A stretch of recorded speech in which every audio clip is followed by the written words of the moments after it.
addressing a small gathering in his room. At last, Abhay was in his presence again. Abhay marveled to see and hear him, this unique soul possessor of Krishna Katha, speaking uninterruptedly about Krishna in his deep, low voice in ecstasy and deep knowledge. Abhay sat and heard with a rapt attention. Bhaktisiddhanta Saraswati had been speaking regularly about the Sambandha, Avidya and Prayojana. Sambandha is a stage of devotional service in which awareness of God is awakened. Avidya is a rendering loving service to the Lord, and Prayojana is the ultimate goal, pure love of God.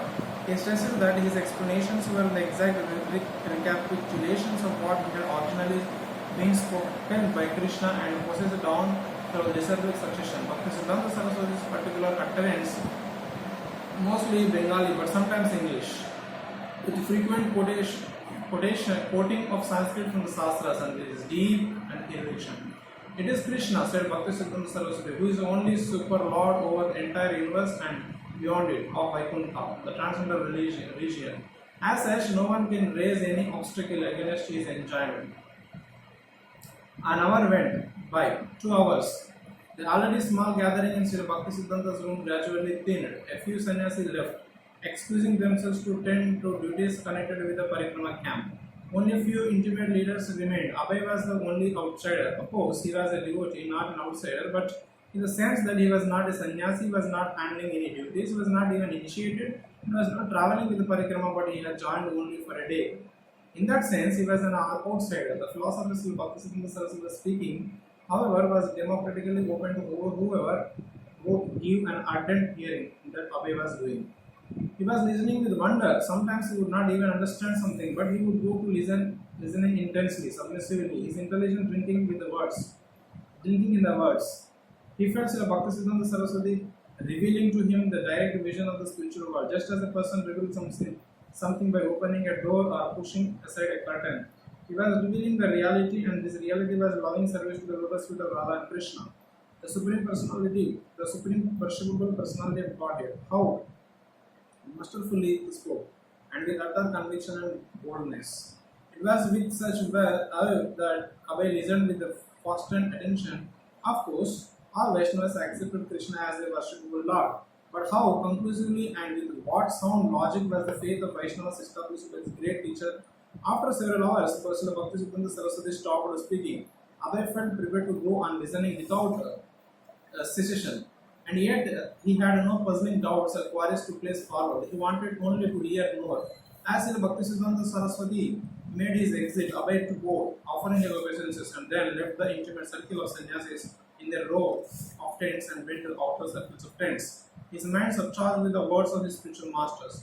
Now the relationship is more tangible. He still treasured his original impressions of Bhaktisiddhanta Saraswati, the saintly persons who had spoken to him on the rooftop in Calcutta. But tonight, the single impressions that had sustained him for years in Allahabad had been enriched and filled with a new life. His spiritual master and his impressions of his words were as much a reality as the stars in the sky and the moon over Vrindavan. That impression of hearing from the Bhaktisiddhanta Saraswati was filling him with its reality. All other reality was forming itself around absolute reality of Gurudev. Just as all the planets circles around the sun. The next morning, Abhay was up with the other more than an hour before dawn, bathed, and chanting mantras in congregation. Later in the morning, the tall, stately figure of Srila Bhaktisiddhanta Saraswati, dressed in a plain saffron, go into the back seat of the car and rode away from the camp. Throughout, thoughtful and grave, he looked back and Abhay accepted the loving farewell gestures of his followers. Abhay stood amongst them. A little more than a month later, Abhay was again anticipating an imminent meeting with Bhaktisiddhanta, Srila Bhaktisiddhanta, this time at Allahabad. Abhay had only recently returned from the Vrindavan to his work at Prayag Pharmacy when the devotees at Allahabad Gaudiya Math informed him of the good news. They had secured land and funds for constructing a building that Sri Rupa Gaudiya Math. And Sri Bhaktisiddhanta would be coming on November 21st to preside over the ceremony for the laying of the cornerstones. Sir William Waltham Hanley, governor of the United Provinces, would be present. A respected guest and in a grand ceremony would lay the foundation stone in the presence of Srila Bhaktisiddhanta. When Abhay learned that there would also be initiation ceremony, he asked if he could be initiated. Atulananda, the brahmachari, the Mata's president, assured Abhay that he would introduce him to Srila Bhaktisiddhanta Saraswati. At home, Abhay discussed his initiation plans with his wife. She had no objection, but she did not want to take initiation himself. They were already worshipping the deity at home and offering their food to the deities. They believed in God and were living peacefully. But for Abhay, that was not enough. Although he would not force his wife, he knew that he must be initiated by a pure Vaishnava, avoiding sinful life and living wisely. These things were necessary and good, but in themselves they did not constitute spiritual life and could not satisfy the yearning of the soul. Life's ultimate goal and absolute necessary of the self was love of Krishna. That love of Krishna his father has already inculcated within him, and now he had to take the next step. His father would have been pleased to see him do it. When he had learned from his father was now being solely spied by someone capable of guiding all the fallen souls in the world to the transcendental love to God, Abhay knew he should go forward and take complete shelter in the instructions of his spiritual master and the scriptures enjoined. He who is desirous of knowing the absolute truth must take shelter of the spiritual master who is in disciple situation, who is fixing Krishna consciousness. Even Lord Chaitanya, who was Krishna himself, has accepted the spiritual master, and only after initiation did he manifest the full symptoms of ecstatic love of Krishna while chanting the holy name. As far as the ritual initiation he had received at the age of 12 from his family priest, Abhay had never taken it very seriously. It had been a religious formality, but a guru was not a mere affectionate ritualistic priest, so Abhay had rejected the idea that already had a guru. He had never received instruction from him in bhakti, and his family guru had not linked him to a disciple succession with Krishna. But by taking initiation from Bhaktisiddhanta Saraswati, he would be linked with Krishna. Bhaktisiddhanta, son of Bhaktivinoda, taught to a disciples of Gaur Krishnadas. Babaji was a guru in the 12th disciple generation from Lord Chaitanya. He was the foremost Vedic scholars of the age, an expert Vaishnava who could guide one back to Godhead. But he is empowered by his predecessors to learn from the highest welfare by giving everyone Krishna consciousness, the remedy for all sufferings. Abhay felt that he had already accepted Srila Bhaktisiddhanta as his spiritual master, and therefore their very first meeting he had already received his orders. Now, if Srila Bhaktisiddhanta would accept him as his disciple, the relationship would be confined. He was coming so soon after Abhay had seen and heard in Vrindavan. That was how Krishna acted. Now his representative, it was as if his spiritual master in coming to where Abhay had his family and business was coming to draw him further into spiritual life. Without Abhay's having attempted to bring it about, his relationship with Bhaktisiddhanta was deepening. Now Bhaktisiddhanta was coming to him as if by higher arrangement. On the day of ceremony, Bhaktisiddhanta Saraswati met with his disciples at Allahabad Bodhi Mata on the South Malacca Street.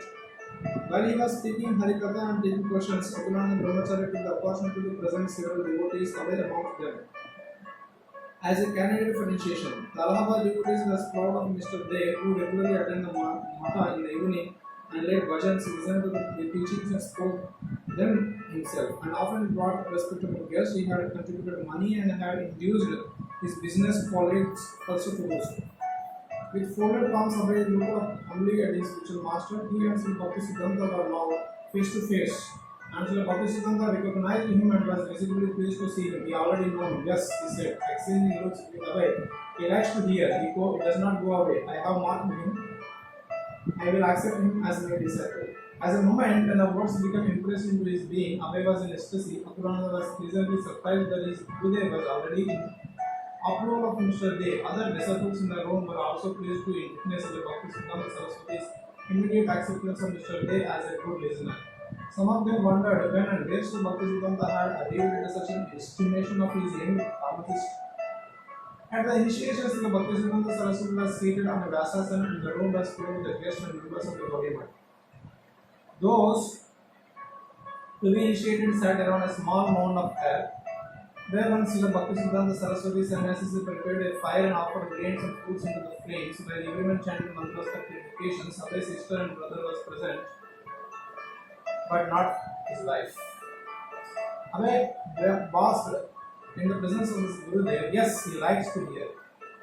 The words of his spiritual master and his glance of recognition remained with him. Abhay would continue pleasing his spiritual master by hearing well. Then he thought, I will be able to speak well. The Vedic literature describes 9 process devotional service. The first of which is Ravanam hearing about Krishna, then came Kirtanam, chanting about glorifying him. By sitting patiently and hearing at Koshi, He get pleased Krishna's representative, and when Krishna's representative is pleased, Krishna is pleased. Srila Bhaktisiddhanta Saraswati had not praised him for donating money to the Mata and had not advised him to forsake his family and business and travel with him. Nor had he asked Abhay to perform great austerities like the yogis who mortify their bodies for fast and difficult vows. But he likes to hear, he had said, I have more to him. Abhay thought about it and again listened carefully as his spiritual master conducted this initiation. Finally, Sri Bhaktisiddhanta called for Abhay to come forward and receive the Harinama initiation by accepting his beads. After offering prostrated obeisances, Abhay extended his right hand and accepted the stand of japa beads from the hand of his spiritual master. At the same time, he also received the sacred Brahminical thrill signifying a second initiation. Usually, Sri Bhaktisiddhanta gave the first initiation Harinama and only after one time. And he was satisfied with the progress of the disciples who he gave the second initiation. But the offer Abhay both initiations at the same time. Now Abhay was fulfilled. This I came to know first. Prabhupada also got me both initiation. Did you know this? I did not know this. So one point which I learned in this, that if you hear well, you can speak well. So people they article make plan, they go to article learn how we can how can we speak effectively to outsider. But this is the secret. Hear nicely, then you can, if you hear well, you can speak well. If your hearing is not good, then speaking will not be up to the mark. So one should be very, very eager to hear. His Holiness Radhanath Maharaj says, we should hear with eager heart and mind. Then we will be able to, attract the mercy of Krishna. We can awaken our love for Krishna. If our mind and heart are not eager and not there, so there is no question of awakening love of God, awakening love for God and becoming purified. So one has to put in heart, mind and soul when we hear, and especially from those who are self-reliant, great souls. I still remember when previously, now also, why to learn. Whenever I hear my Guru Maharaj, His Holiness Radhanath Maharaj, I find that his speech and his sound vibration, whatever he speaks, that is so powerful that it goes inside the ear, and whatever doubt, misconception or ignorance or whatever else are there, it completely, his voice goes inside and completely removes everything. And now you are very clear what is my goal, what I am supposed to do. Today only one devotee left Juhu ISKCON and he went to home. So I was surprised. I said, my Lord, this fellow took some situation or some interaction so seriously that he decided to leave ISKCON and go to his home. With him? Only doctor. So he is a nice devotee. Love Vidya Ravidas, studying well. So I was thinking, my Lord, in this world, because people are not so mature, so they are not able to understand. His Holiness Radhanath Maharaj made this very profound, amazing statement that do not take the situations of this world very seriously, because today what you take very seriously will not be truth tomorrow,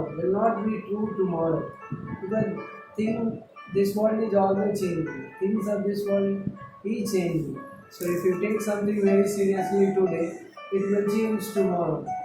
And it will be surprised, my God, I took that situation so seriously, now things have changed.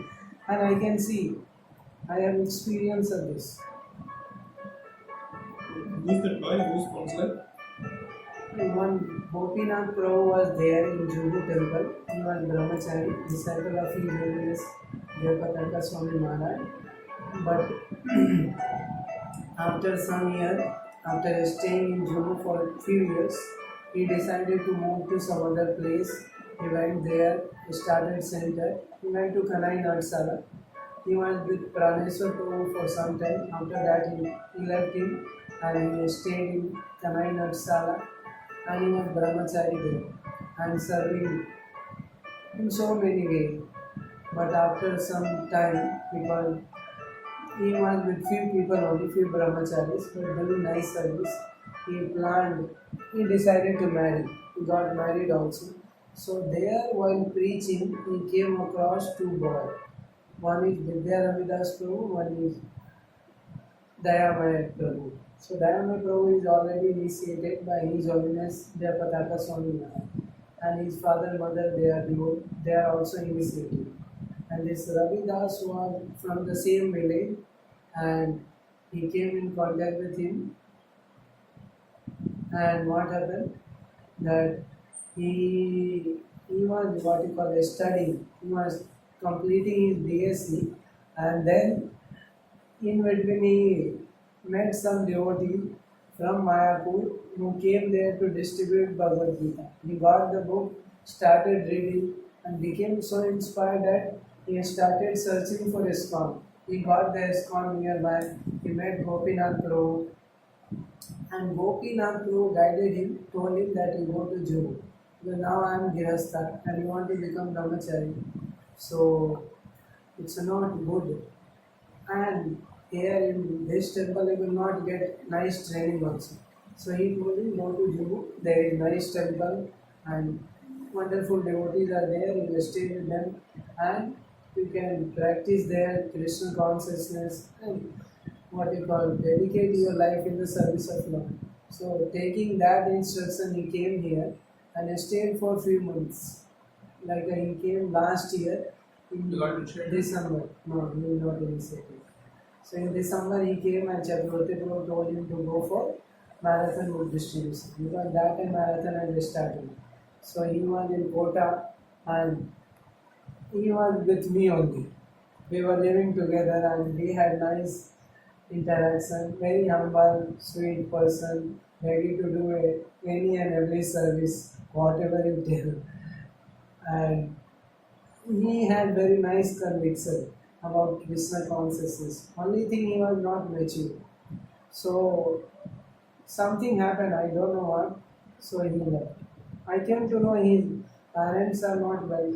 So he told Chakravarti, I am going to see my parents. Let us see whether he comes or not. Sometimes people they become what you call so eager to join Krishna consciousness just by few interactions. If they have some wonderful interaction with devotees or with Harinam or with something, they become so inspired that they want to dedicate their life. And if they get some bad impression or if they get some bad interaction with somebody, they become so disheartened, discouraged, hopeless. They feel that my decision was wrong only, so they quit. So I feel that this is not at all good. Therefore, there must be proper training one should go through before deciding to join ISKCON. Because if you make this sentimental decision, then you are not going to be in asana for long time.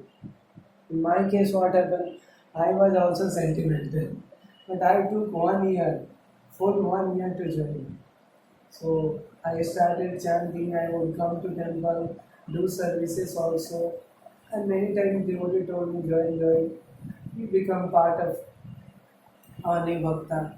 So I was considering okay, but I was fearful of my parents, and finally one point of time I decided okay I will join. So I joined, and then my mother came and I was not here. So there was some issue, but it got settled. But in my case, I felt I was also sentimental because I did not complete my study, and I could not fulfill my responsibility. Somehow my father is there and my young brother is there, so they will take care of everything.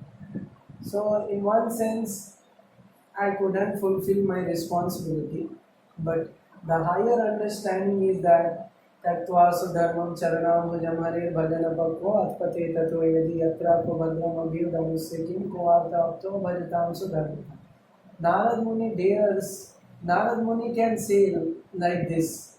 We can't say, because if you make somebody join giving up his everything, leaving aside his careers, parents, everything, and something happens to him tomorrow, we know that he will get what he call devotionals, he will get his devotional service eternally. Whatever service he has done, he will get that eternally. That is not going to lose. That will remain with him eternally. But from external point of view, on the material platform, if he comes, if we make him join an ashram and something happens, he goes out of the ashram, then what will happen? We feel that what we did not make him what we call become nice person or what we call mature materially, or we did not help him to remain in Krishna consciousness. So na घर का रहा ना घाट का. We made him join, but he left only, and we made him leave everything. So he left his study and everything else. Now what will he do? Who is there to take care of him? But Narad Muni said, it doesn't matter only. Tattva Swadharma.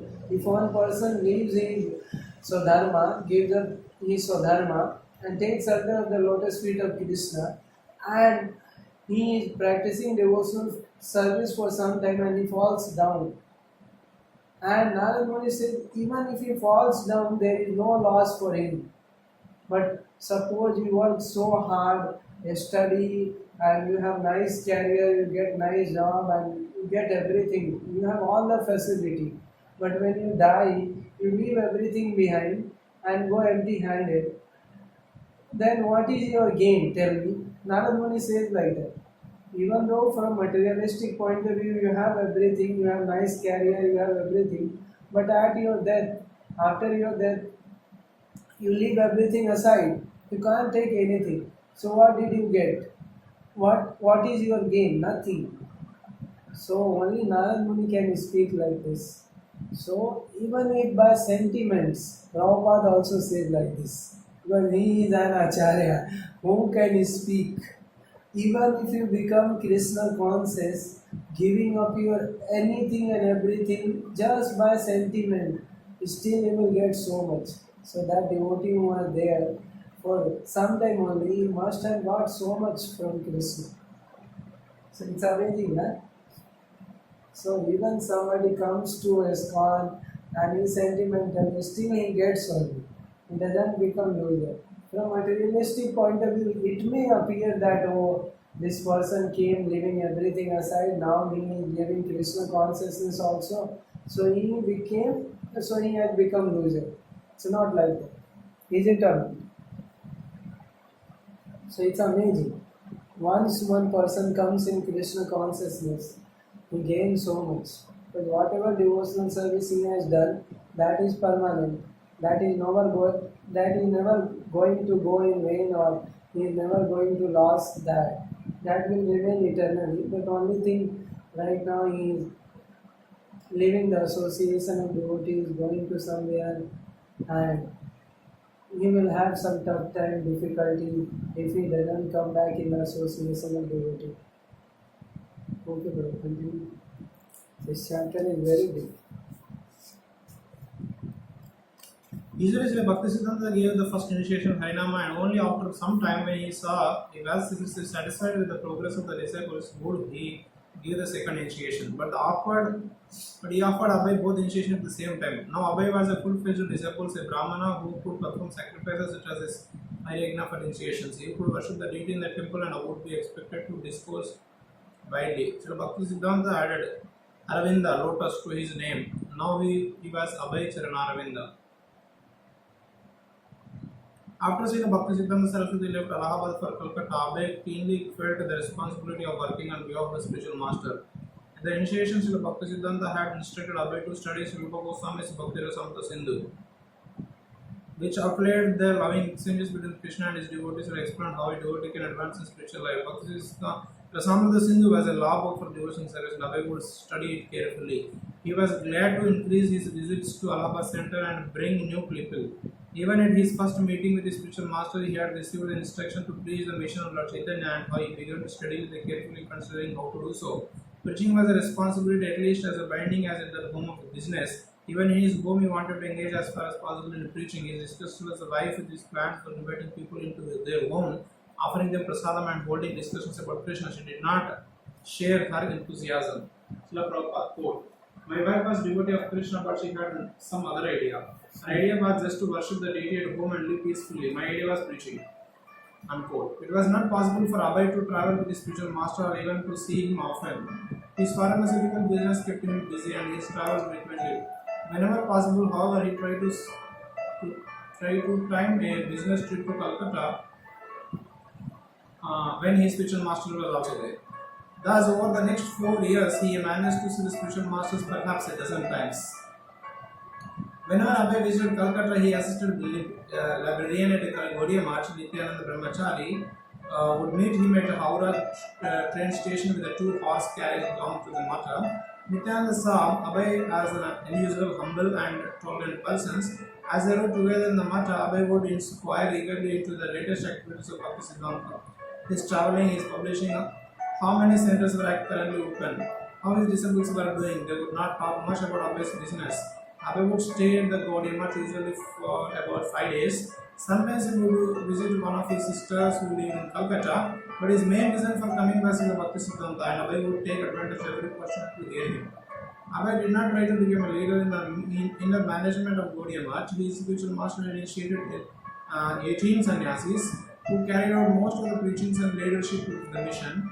Abhay was always the householder and occupied with his own business and family, never living with the matter expert for brief visits. And yet he began to develop a close relationship with the spiritual master. Sometimes Abhay would go to see him at the Calcutta Math, Chaitanya Math, at the birthplace of Lord Chaitanya in Mayapur. One day at the Chaitanya Math, Abhay was in the courtyard when a large poisonous snake crawled out in the front of him. Abhay called out for his god brothers, but when they came, everyone simply stood looking, uncertain what to do. Sri Bhaktisiddhanta came out on the veranda of second floor, glanced down, saw the snake, and immediately ordered, "Kill it." A boy then took a large stick and killed the snake. Prabhupada quote. So I thought, how is it that Guru Maharaj ordered the snake to be killed? It was a little surprise, but later on I saw this verse, then I was very glad. Modede sadhurapi ruchika sarpahatya. Even saintly persons take pleasure in the killing of scorpion or snake. It has remained a doubt how Guru Maharaj ordered the snake to be killed. But when I had read this verse, I was very much pleased that this creatures like the snakes should not be shown any mercy. Srila Bhaktisiddhanta was reputed to be so austere and so strong in argument against other philosophies that even in his own disciples were cautious in approaching him if he were sitting alone or if they had no specific business with him. Yet even though Abhay's contact with him was quite limited, Srila Bhaktisiddhanta would always treat him kindly. So One second. See this verse is there. Tadyas manuna masura shatas toadya modeta sadharapi vrishik sarpahatya lokasya nirvitimita pratiganti sarve rupam narsima vibhaya jana smriti. So the translation is that even the saintly persons, they take pleasure when they see when snakes and scorpions, people who are like snakes and scorpions are killed, they take pleasure. This is the translation. But His Holiness Radhanath Maharaj was telling that some devotee asked, so Maharaj, as it is said in the Bhagavatam, that saintly person takes pleasure in killing snake and scorpions. So Maharaj said, yes, you can kill snake and scorpion only when you are free from envy. If you don't have envy, then only you can kill. Why? Because in our case, we want to, because we envy somebody, so we want to harm we want to chastise or we want to kill that thing. But in the case of Bhaktisiddhanta Saraswati, he had no envy. Out of compassion for his disciple and that jiva also, because that snake was killed by the order of Srila Bhaktisiddhanta Saraswati Maharaj. So he must have got body of human being. Or he died in the Mayapur Dham. So he must have gone back home, back to Godhead also. Because in the Dham, whatever are there, they are not ordinary, they are extraordinary. So we don't understand. Even Mukund Madhav Prabhu was quoting the same thing. This time on Narasimha Chaturdashi, or Chaitanya Prabhu asked Prabhuji that, Prabhuji, how is that it is said in the Shastra that one can kill a snake and scorpion because they are envious creatures. So Mukund Madhav Prabhu said, see, even when you see a snake is passing by and you don't do anything and still it will come to you and bite you and kill you. Therefore it is said you kill such creature. But another understanding is that also, that if you want to kill a snake, then you should be free from envy. You should kill that snake knowing that if that snake is alive, he will kill either me or somebody else who will not be able to perform devotional service. So if I kill this snake and pray to Krishna at the same time, my dear Lord, I don't want to kill, but just because I want to give him, I want to save other devotee, so I am killing, but at the same time I am praying for this creature also. You give him nice body. Because I remember once I was sitting at one place and one snake came, and that snake was most poisonous. And do you know what was the size of the snake? At least from this wall till here, this much size the snake was there. I was sitting here and I found snake went like this without touching me. I did not make any sound because I knew if I did anything, I'm gone. Hari Hari. Sorry. Did you understand what I said? Main point is that we should not be envious. If out of envy I kill somebody, then this is not considered to be welfare of that person. If I am ordered by God, or if there is what we call emergency, if I am doing something to save the life of devotee, that is another thing only. So you have to understand